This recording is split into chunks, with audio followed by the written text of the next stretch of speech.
Long ago in the land of Egypt, the Israelites, descendants of Jacob, found themselves enslaved by Pharaoh. Over generations, they multiplied and grew strong, and Pharaoh, fearing their numbers, decreed that every newborn Hebrew boy be thrown into the Nile River. This decree was a desperate attempt to suppress the growth of the Hebrew population and maintain control over them. Amid this peril, the Levite woman gave birth to a son. This child was no ordinary boy. His parents saw something special in him, a divine spark that set him apart. For 3 months they defied Pharaoh's cruel edict, hiding the baby in their home. Every cry, every footstep outside their door brought fear, for discovery would mean certain death for the child. When she could no longer conceal him, the mother devised a plan. She took a basket made of papyrus reeds, coated it with tar and pitch to make it waterproof, and placed her precious child inside. With trembling hands, she laid the basket among the reeds along the banks of the Nile River. The mother's heart ached as she watched it float away, entrusting her son's fate to God. The child's sister, Miriam, watched from a distance, keeping a careful eye on the basket as it drifted downstream. By divine providence, the basket came to rest near the place where Pharaoh's daughter bathed. When she saw the basket, she sent her maid to retrieve it. Opening it, she found the baby crying, and her heart was moved with compassion. "This must be one of the Hebrew children," she said. At that moment, Miriam stepped forward with boldness and offered a suggestion. "Shall I go and call a nurse from the Hebrew women to nurse the child for you?" Pharaoh's daughter agreed, and Miriam brought the child's own mother.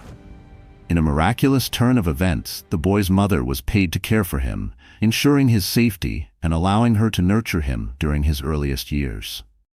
When the child grew older, he was brought to Pharaoh's daughter, who adopted him as her own son. She named him Moses, saying, "I drew him out of the water." Raised in the opulence of Pharaoh's palace, Moses was educated in all the wisdom of the Egyptians. Yet his Hebrew identity and the faith of his people remained ingrained in his heart, setting the stage for the extraordinary role he would later play in the deliverance of Israel. As Moses grew, his awareness of his Hebrew heritage deepened. Though he lived in Pharaoh's palace, enjoying the privileges of Egyptian royalty, he could not ignore the suffering of his people. Their labor, their cries, and their oppression weighed heavily on his heart. One fateful day, as he walked among the Israelites, Moses witnessed an Egyptian taskmaster savagely beating a Hebrew slave. Anger flared within him, and unable to contain his outrage, Moses struck the Egyptian, killing him. In a panic, he buried the body in the sand, hoping his act would go unnoticed. The next day, Moses saw 2 Hebrews fighting and tried to intervene. "Why are you striking your fellow Hebrew?" he asked. But one of them retorted, "Who made you ruler and judge over us? Are you thinking of killing me as you killed the Egyptian?" Fear seized Moses as he realized his crime was known. News of the incident soon reached Pharaoh, who sought to kill Moses for his actions. Fleeing for his life, Moses left behind the grandeur of Egypt and journeyed to the land of Midian, a barren and unfamiliar place. Exhausted and alone, he came to a well where shepherds were drawing water. There, he encountered the daughters of Jethro, a Midianite priest, who were being harassed by other shepherds. Displaying courage and a sense of justice, Moses stood up for them, driving away the aggressors and helping the women water their flocks. Grateful for his kindness, the women returned to their father and told him about the Egyptian who had come to their aid. Jethro invited Moses to his home, where he found not only refuge but also a new purpose. In time, Moses married Zipporah, one of Jethro's daughters, and settled into the quiet life of a shepherd, tending flocks in the rugged hills of Midian. Though years passed, the cries of the Israelites in Egypt continued to ascend to heaven. Their suffering was not forgotten by God, who remembered his covenant with Abraham, Isaac, and Jacob.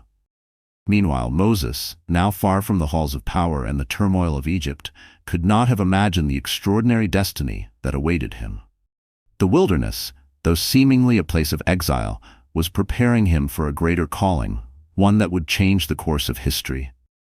One day, as Moses tended the flocks of his father-in-law Jethro near Mount Horeb, the mountain of God, he noticed a strange and wondrous sight. A bush was ablaze with fire, yet it was not consumed by the flames. The sight captivated him, and Moses said to himself, I will go over and see this strange sight, why the bush does not burn up." As he approached, a voice called to him from within the bush, "Moses, Moses." Trembling, he answered, "Here I am." Then God said, "Do not come any closer. Take off your sandals, for the place where you are standing is holy ground." Moses obeyed, his heart filled with awe and fear. God continued, "I am the God of your father, the God of Abraham, the God of Isaac, and the God of Jacob." At these words, Moses hid his face, afraid to look at God. The voice from the bush spoke of the suffering of the Israelites, saying, "I have indeed seen the misery of my people in Egypt. I have heard them crying out because of their slave drivers, and I am concerned about their suffering. So I have come down to rescue them from the hand of the Egyptians, and to bring them up out of that land into a good and spacious land, a land flowing with milk and honey." God then revealed his plan. "So now go. I am sending you to Pharaoh to bring my people the Israelites out of Egypt." Moses, overwhelmed by the magnitude of the task, protested, "Who am I that I should go to Pharaoh and bring the Israelites out of Egypt?" God reassured him, saying, "I will be with you, and this will be the sign to you that it is I who have sent you. When you have brought the people out of Egypt, you will worship God on this mountain." Still, Moses doubted. "Suppose I go to the Israelites and say to them, 'The God of your fathers has sent me to you,' and they ask me, 'What is his name?' Then what shall I tell them?" God replied, "I am who I am. This is what you are to say to the Israelites, 'I am has sent me to you.'" He also instructed Moses to tell the Israelites that the God of their ancestors had appeared to him and was about to fulfill his promise to deliver them. To bolster Moses' confidence, God provided signs and wonders. He transformed Moses' staff into a serpent and back again, made Moses' hand leprous and then healed it, and promised to turn water from the Nile into blood. Yet Moses hesitated, pleading, "Pardon your servant, Lord. I have never been eloquent. I am slow of speech and tongue." God responded, "Who gave human beings their mouths? Who makes them deaf or mute? Who gives them sight or makes them blind? Is it not I, the Lord? Now go. I will help you speak and will teach you what to say." Still, Moses begged for someone else to be sent. Angered yet compassionate, God appointed Aaron, Moses' brother, to serve as his spokesman. With the promise of God's presence and power, Moses finally accepted his mission. He took his wife and sons, returned to Egypt, and prepared to confront Pharaoh with the command of the Almighty. "Let my people go." Moses and Aaron arrived in Egypt with a divine mission and a message from God. "Let my people go, so that they may worship me in the wilderness." When they first approached Pharaoh, he scoffed at their demand. "Who is the Lord, that I should obey him and let Israel go?" Pharaoh asked arrogantly. "I do not know the Lord, and I will not let Israel go." Instead of easing the Israelites' burdens, Pharaoh increased their workload, forcing them to gather their own straw for brickmaking, while maintaining the same quotas. The people's suffering deepened, and they turned against Moses and Aaron, accusing them of making their situation worse. But God reassured Moses, promising to deliver his people with great signs and wonders. He declared, "I will bring you out from under the yoke of the Egyptians. I will free you from being slaves to them, and I will redeem you with an outstretched arm and with mighty acts of judgment." Empowered by this promise, Moses and Aaron returned to Pharaoh, prepared to reveal God's power. What followed were the 10 plagues, each a demonstration of God's sovereignty over the gods of Egypt, and a direct challenge to Pharaoh's hardened heart. 1. Water to blood. At God's command, Moses struck the Nile with his staff, and its waters turned to blood. Fish died, and the river reeked, depriving the Egyptians of their primary water source. The magicians of Egypt replicated the sign, but Pharaoh remained unmoved. 2. Frogs. Swarms of frogs emerged from the Nile, invading homes, bedrooms, and kitchens. Pharaoh pleaded with Moses to pray for their removal, promising to let the Israelites go. But once the frogs were gone, Pharaoh hardened his heart again. 3. Gnats. At God's command, Aaron struck the dust of the ground, and gnats swarmed over people and animals. The Egyptian magicians could not replicate this plague, admitting, "This is the finger of God." Yet Pharaoh's heart remained stubborn. 4. Flies. Dense swarms of flies filled the land, spreading disease and chaos. This time God made a distinction between Egypt and Goshen, where the Israelites lived. No flies plagued God's people. Pharaoh offered a compromise, allowing the Israelites to sacrifice within Egypt, but Moses refused. When the flies were removed, Pharaoh again refused to let the people go. 5. Livestock diseased. A deadly plague struck the Egyptian livestock, sparing only the animals of the Israelites. Pharaoh investigated and found that not one animal belonging to the Israelites had died, yet his heart remained unyielding. 6. Boils. Painful boils broke out on the skin of the Egyptians and their animals. Even the magicians could not stand before Moses because of the sores, but Pharaoh's heart was still hardened. 7. Hail. God sent the worst hailstorm Egypt had ever seen, striking down crops, livestock, and anyone who ventured outside. Those who heeded God's warning and sought shelter were spared, but many ignored it and suffered. Despite the devastation, Pharaoh's repentance was short-lived. 8. Locusts. Swarms of locusts consumed what remained of Egypt's crops, leaving the land barren.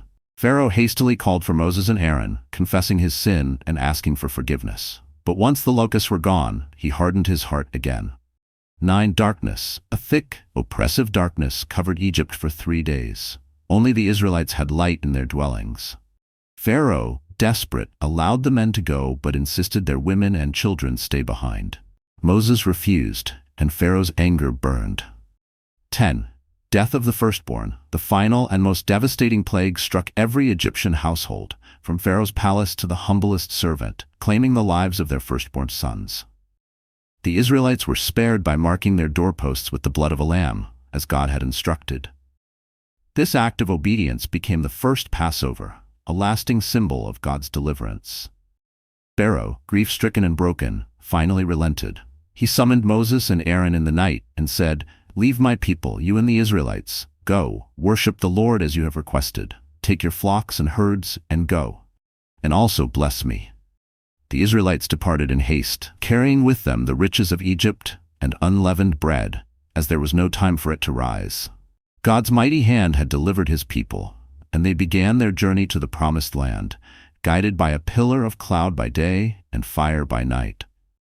But Pharaoh's hardened heart would lead to one final confrontation at the Red Sea. The Exodus was not merely a physical departure. It was the profound liberation of a people from centuries of bondage and a testament to God's unwavering faithfulness to his covenant.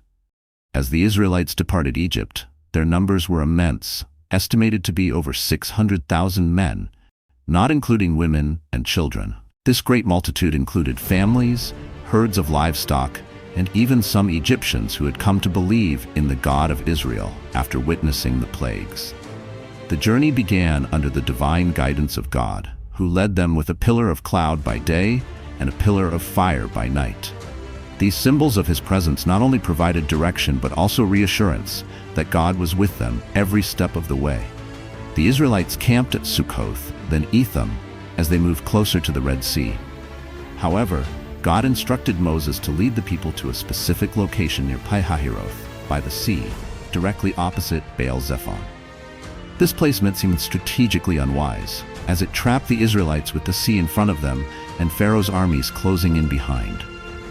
Meanwhile, Pharaoh's grief over losing his firstborn turned to fury. His heart hardened once more, and he regretted letting the Israelites go. Gathering his chariots and army, Pharaoh set out in pursuit, determined to bring his former slaves back to Egypt. As the Egyptian army approached, the Israelites looked back and saw their oppressors closing in. Panic and fear spread throughout the camp. They cried out to Moses, accusing him of leading them to certain death. "Was it because there were no graves in Egypt that you brought us to the desert to die?" they lamented. But Moses, full of faith, reassured the people. "Do not be afraid. Stand firm and you will see the deliverance the Lord will bring you today. The Egyptians you see today, you will never see again. The Lord will fight for you. You need only to be still." God then instructed Moses to raise his staff and stretch out his hand over the sea to divide the waters. All night a strong east wind blew, driving back the sea and turning it into dry land. The waters formed walls on either side, creating a pathway through which the Israelites could safely pass. The entire nation crossed the Red Sea on dry ground, a miraculous event that demonstrated God's unmatched power and protection. Pharaoh's army pursued them into the sea, but as morning dawned, God caused confusion among the Egyptians. Wheels fell off their chariots, and panic spread through their ranks. Realizing that they were fighting against the God of Israel, they attempted to retreat. But it was too late.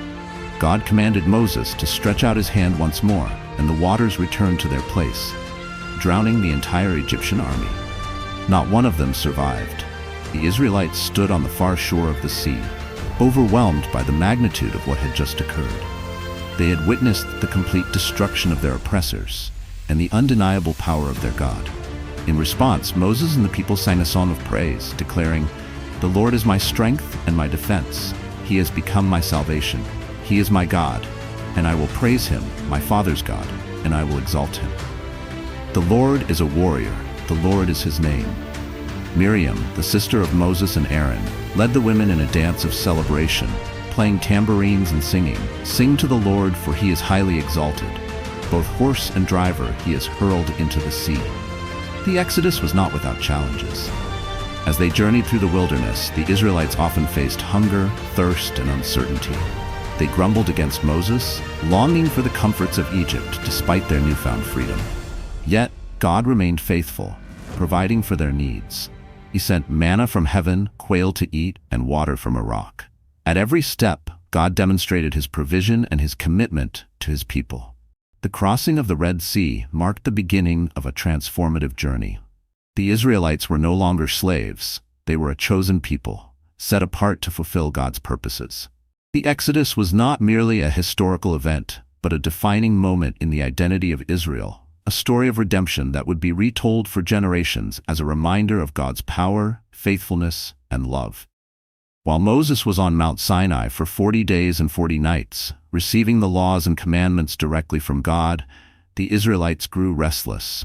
They had witnessed God's power during the plagues, the parting of the Red Sea, and his guidance in the wilderness. Yet their faith faltered in Moses' absence. Fear and uncertainty began to spread throughout the camp. They questioned whether Moses, who had ascended into the cloud-covered mountain, would ever return. This fear led them to seek an immediate and tangible representation of divinity.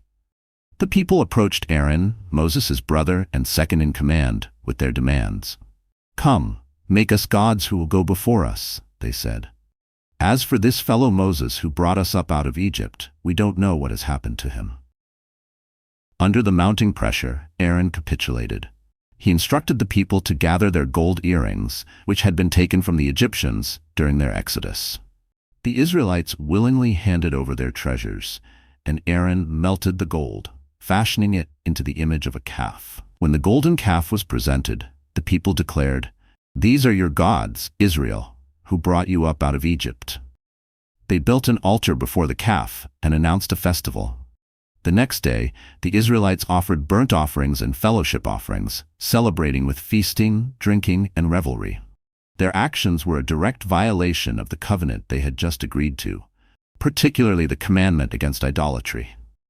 High on Mount Sinai, God's anger burned against his people. He informed Moses of their betrayal, saying, "They have been quick to turn away from what I commanded them, and have made themselves an idol cast in the shape of a calf. They have bowed down to it and sacrificed to it."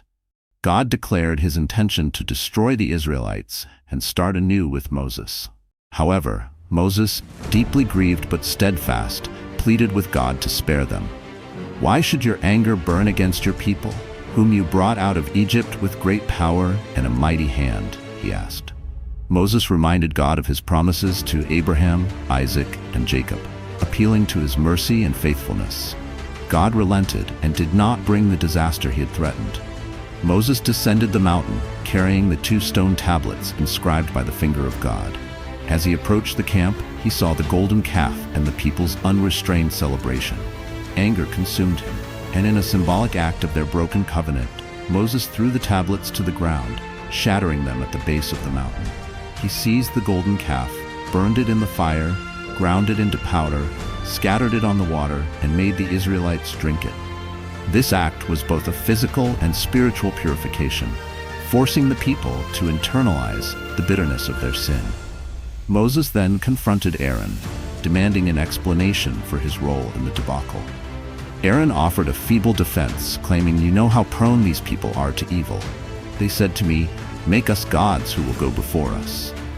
So I told them, 'Whoever has any gold jewelry, take it off.' Then they gave me the gold, and I threw it into the fire, and out came this calf." His excuse revealed his failure as a leader in Moses' absence. Seeing that the people were out of control, Moses called for those who remained loyal to the Lord.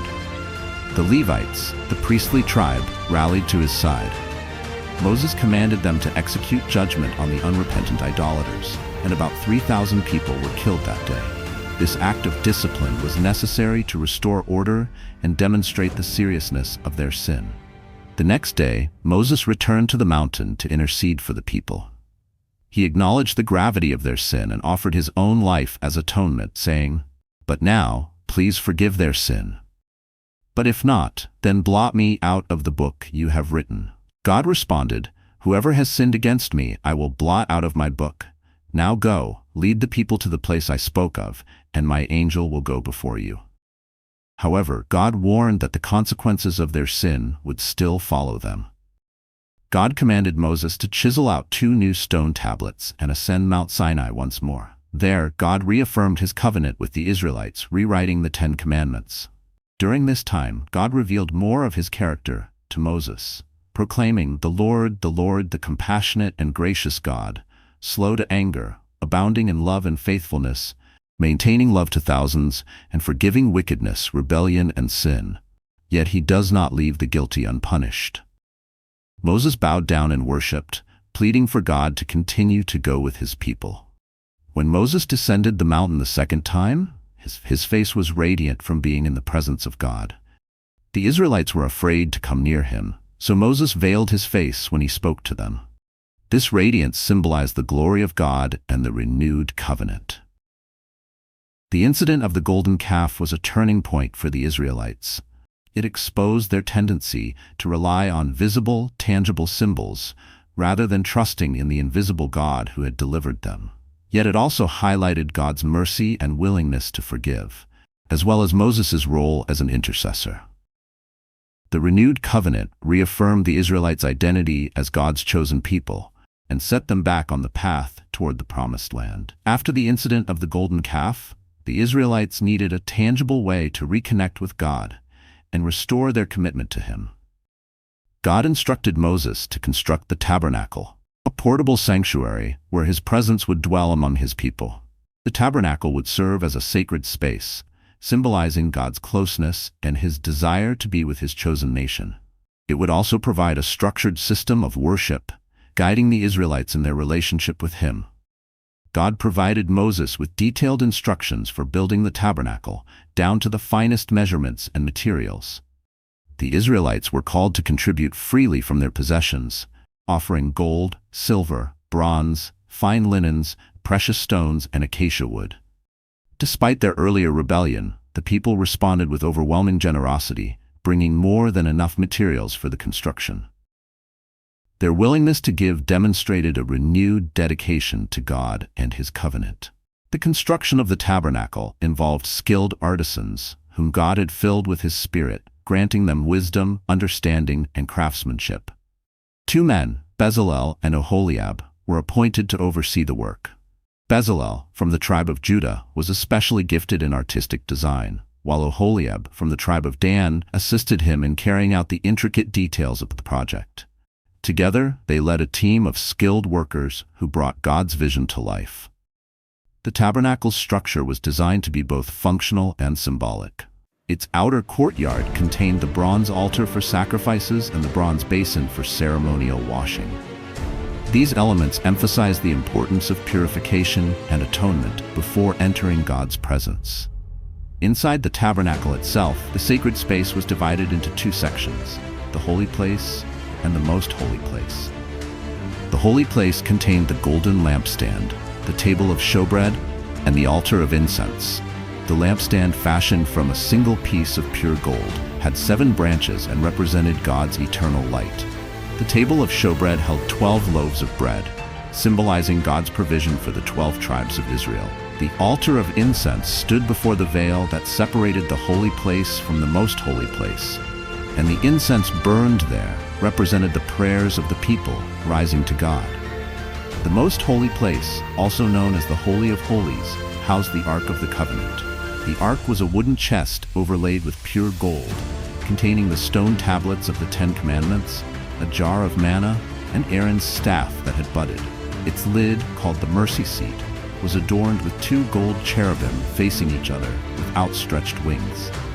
The mercy seat was the earthly throne of God, where his presence would dwell in the form of a cloud. Only the high priest could enter the most holy place, and only once a year on the Day of Atonement, to make atonement for the sins of the people. As the tabernacle took shape, the Israelites witnessed the tangible expression of God's glory and holiness. The materials and craftsmanship reflected the reverence due to God, and every detail was infused with spiritual significance. The tabernacle was not merely a physical structure. It was a meeting place where heaven and earth converged, where God and his people could commune. When the tabernacle was completed, Moses inspected the work and saw that it had been carried out exactly as the Lord had commanded. The people dedicated the tabernacle with sacrifices and prayers, and God's glory descended upon it in the form of a cloud. The cloud covered the tent of meeting, and the glory of the Lord filled the tabernacle. This visible manifestation of God's presence assured the Israelites that he was with them, guiding and protecting them on their journey. From that moment forward, the tabernacle became the center of Israel's worship and community life. Whenever the cloud lifted from the tabernacle, the Israelites would break camp and follow it. When the cloud settled, they would set up camp and remain there until it lifted again. This rhythm of movement and rest reinforced their dependence on God and his guidance. The tabernacle also established a system of priesthood and sacrifices, which provided a means for the Israelites to atone for their sins and maintain their relationship with God. Aaron and his sons were consecrated as priests, serving as mediators between God and the people. The daily sacrifices, festivals, and offerings reminded the Israelites of their covenant obligations and God's holiness. The tabernacle's significance extended beyond its physical construction. It foreshadowed the ultimate dwelling of God with his people through Jesus Christ. In the Gospel of John, Jesus is described as the Word who tabernacled among us, embodying the presence of God on earth. The tabernacle's themes of atonement, holiness, and communion with God find their fulfillment in Christ's life, death, and resurrection. The story of the tabernacle underscores God's desire to dwell among his people, and his provision of a way for them to approach him. It also serves as a reminder of the Israelites' calling to be a holy nation, set apart for God's purposes. Through the tabernacle, God provided not only a physical space for worship, but also a spiritual framework for his people to live in covenant relationship with him. For the Israelites, the tabernacle was a constant reminder of God's presence, his holiness, and his unwavering commitment to his promises. The wilderness journey of the Israelites, spanning 40 years, was a transformative period marked by trials, faith, and divine provision. Having been delivered from Egypt by God's mighty hand, the Israelites began their journey toward the Promised Land. This period was not only a physical journey, but also a spiritual one, as God used the wilderness to shape them into his covenant people. The journey began with a mix of elation and uncertainty. While the Israelites rejoiced in their newfound freedom, they soon faced the challenges of survival in an uninhabitable desert. Their first trial came at Marah, where they encountered bitter water. The people grumbled against Moses, but God instructed him to throw a piece of wood into the water, making it sweet and drinkable. This event underscored God's ability to provide for their needs. From Marah, the Israelites moved to Elim, where they found 12 springs and 70 palm trees, a place of rest and abundance. Yet their hardships resumed as they traveled deeper into the wilderness. Hunger became a pressing issue, and once again the people complained, longing for the food they had in Egypt. In response, God provided manna, a miraculous bread-like substance that appeared each morning. He also sent quail to satisfy their hunger for meat. The provision of manna came with instructions to gather only enough for each day, teaching the Israelites to rely on God's daily provision. On the 6th day, they were to gather double, as no manna would appear on the Sabbath. This reinforced the importance of rest and trust in God's commands. As the journey continued, the Israelites faced thirst in the wilderness of Rephidim. Here, they quarreled with Moses and doubted God's presence among them. Moses cried out to God, and the Lord instructed him to strike a rock at Horeb, from which water flowed to quench the people's thirst. This event, like the others, highlighted the Israelites' dependence on God for survival and His faithfulness in meeting their needs. The wilderness was also a place of testing and refinement. The Israelites repeatedly struggled with fear and doubt, especially when faced with the unknown. At Mount Sinai, they witnessed God's power and received His laws, yet they quickly turned to idolatry when Moses delayed in returning from the mountain. This pattern of faith and failure characterized much of their journey. God's provision extended beyond food and water. He protected the Israelites from their enemies, such as the Amalekites, who attacked them at Rephidim. Under Moses' leadership and with Joshua leading the army, the Israelites defeated the Amalekites. Moses, with the support of Aaron and Hur, held up his hands in prayer during the battle, demonstrating the power of intercession and reliance on God for victory. The wilderness journey also involved the establishment of community and worship practices. The tabernacle, constructed according to God's instructions, became the center of Israel's worship. God's presence, manifested as a cloud by day and fire by night, guided their movements. The Israelites learned to follow God's leading, setting up camp when the cloud rested and breaking camp when it lifted. Despite God's constant provision and guidance, the Israelites often grumbled and rebelled. Their lack of faith reached a climax when they approached the border of the Promised Land. Moses sent 12 spies to scout the land of Canaan, and while they confirmed its abundance, 10 of the spies discouraged the people with reports of powerful inhabitants and fortified cities.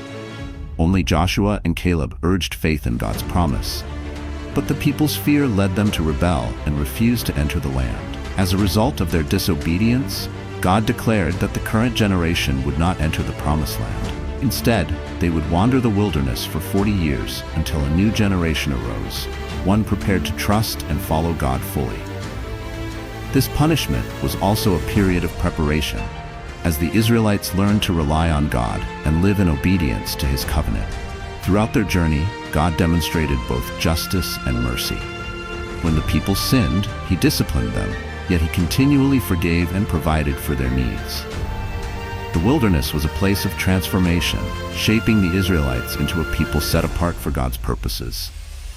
The wilderness journey concluded with the Israelites arriving at the plains of Moab, on the border of the Promised Land.